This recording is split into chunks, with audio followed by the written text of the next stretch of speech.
किसी ने बड़े कमाल की बात कही है कि जिंदगी में हर पल इंसान को जीत चाहिए, लेकिन फूलों की दुकान वो दुकान है जहां जाकर के इंसान अपने लिए हार मांगता है।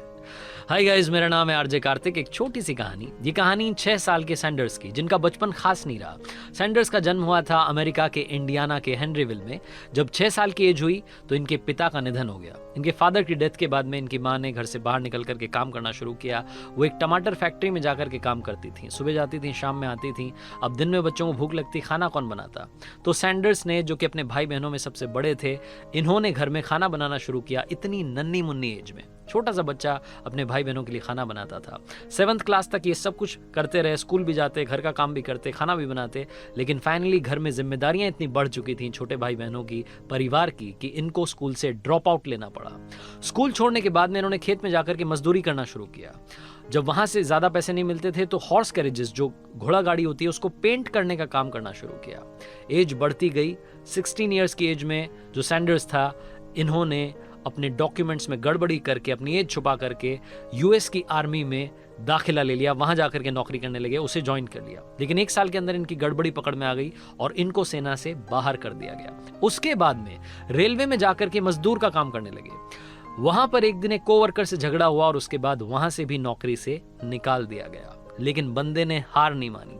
सैंडर्स को लगा कि अभी भी मुझे काफी कुछ अचीव करना है। एक यूनिवर्सिटी में जाकर के पढ़ाई करने लगे, लॉ की, एडवोकेट बने। लेकिन एक लीगल केस में फाइट थोड़ी ज्यादा गंदी चली गई और इस चक्कर में अपना लीगल केस और इसी के साथ में जो लीगल करियर था, दोनों तबाह कर लिया। हर तरफ से डिसअपॉइंटेड होने के बाद सैंडर्स अपने होम टाउन वापस अपनी माँ के पास गए। वहां जाकर के भी माँ से कहा कि माँ, हर पल मुझे हार मिल रही है, लेकिन मैं हार नहीं मानूंगा। इंश्योरेंस एजेंट का काम करना शुरू किया। घर घर जाकर के इंश्योरेंस पॉलिसी बेचना शुरू किया। सैंडर्स ये काम कर रहे थे, करियर थोड़ा सा ट्रैक पर आ रहा था। लेकिन एक दिन ऑर्डर फॉलो नहीं किया और इनके बॉस ने इन्हें नौकरी से निकाल दिया। 1920 में सैंडर्स ने एक फेरी बोट बनाने का काम शुरू किया, नाव बनाने की कंपनी शुरू की। उसमें इन्हें इंस्टेंट सक्सेस मिली। वहां से थोड़ा सा पैसा आया तो इनको लगा कि कुछ और बिजनेस करना चाहिए। केमिकल लैंप्स बनाने का इन्होंने काम शुरू किया।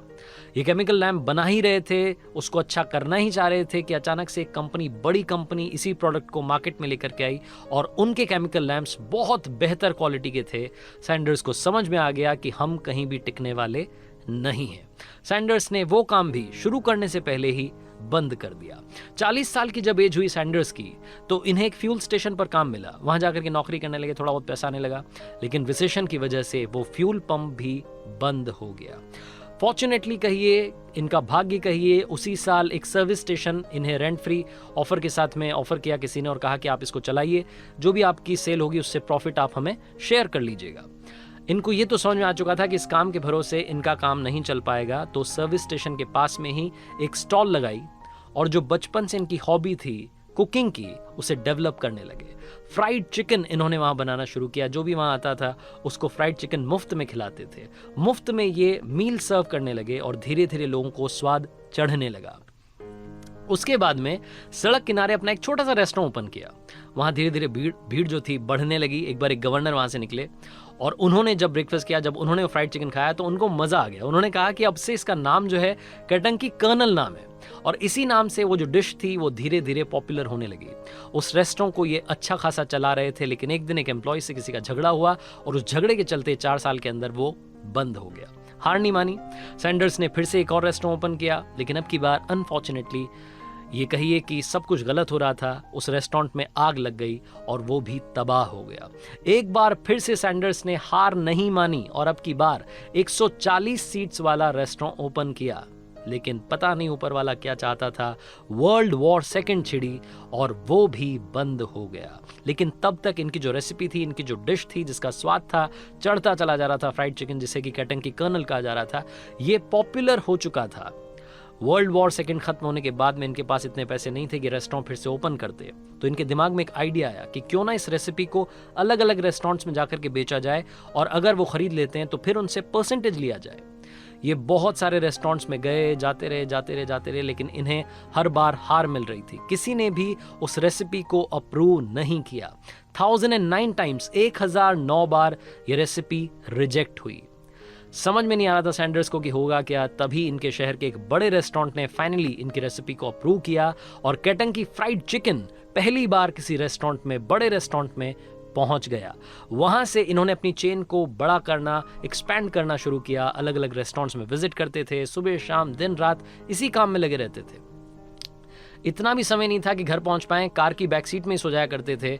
और सैंडर्स अपनी जिंदगी के उन संघर्ष के दिनों में अपने ब्रांड को बनाने में लगे हुए थे। 1964 तक KFC की 600 ब्रांचेस ओपन हो चुकी थी, एक कंपनी बन चुकी थी, केंटकी फ्राइड चिकन यानी कि KFC। 1969 में स्टॉक एक्सचेंज, न्यूयॉर्क के स्टॉक एक्सचेंज में ये नाम गूंजने लगा और सैंडर्स जो थे वो धीरे धीरे बहुत बड़े बिजनेसमैन बनते जा रहे थे। कब 600 से 3500, 3500 ये ब्रांचेस हो गई, इन्हें खुद मालूम नहीं चला। अलग अलग देशों में ये ब्रांड जो था एक्सपैंड हो रहा था। पहला इंटरनेशनल फास्ट फूड चेन बनी जो कि धीरे धीरे अलग अलग कंट्रीज में एक्सपैंड हो रही थी। यूएस के बाद में UK, कनाडा, मैक्सिको, जमैका, अलग अलग देशों में ये international fast food chain expand होती जा रही थी। 16 दिसंबर 1980, 16 दिसंबर 1980 जब सैंडर्स 90 साल के थे तब उन्होंने आखिरी सांस ली। और ये फैक्ट आपको बता रहा हूं कि उस वक्त जब उन्होंने आखिरी सांस ली, उनकी KFC जो थी दुनिया में 6000 जगहों पर, 6000 ब्रांचेस में पहुंच चुकी थी। 6000 ब्रांचेस KFC की हो चुकी थी। और आज की बात करूं, 2019 तक का डेटा बोलता है कि KFC की 24,000 से ज्यादा आउटलेट्स है। इनका चेहरा हमेशा आप KFC के लोगों पर देखते हैं, फ्रेंच कट दाढ़ी और वो वेस्टर्न टाई लगाए हुए जो अंकल हैं, इन्हीं का नाम है कर्नल हार्लैंड डेविड सैंडर्स, जिनको कि आज हम सलाम करते हैं और धन्यवाद करते हैं। इन्होंने हमें सिखाया कि जिंदगी में बार बार हार मिले तो किस तरीके से जीत का रास्ता तय करना है। कर्नल हार्लैंड डेविड सैंडर्स की ये कहानी जो आप लोगों को, हम लोगों को एक बहुत बड़ा मैसेज देती है। मुझे काफी सारे दोस्त कहते हैं कि बार बार हार मिल रही है, एक बार फेल नहीं हो रहे हैं, बार बार फेल हो रहे हैं, क्या करें। ये कहानी बार बार देखिएगा, अपने आप को एनर्जाइज फील करवाइएगा और सोचिएगा कि जब सैंडर्स, जिसकी लाइफ में इतनी सारी मुसीबतें आई, उसने हार नहीं मानी, उन्होंने अपना नाम रोशन किया और आज उनकी फोटो, उनका चेहरा, उनका ब्रांड दुनिया भर में मशहूर है, तो आप क्यों नहीं मशहूर हो सकते। अपने ऊपर यकीन रखिए। अगर हार लगातार मिल रही है तो हमेशा याद रखना, हारोगे नहीं तो सीखोगे कैसे, और सीखोगे नहीं तो जीतोगे कैसे। इसीलिए RJ कार्तिक कहता है, कर दिखाओ कुछ ऐसा कि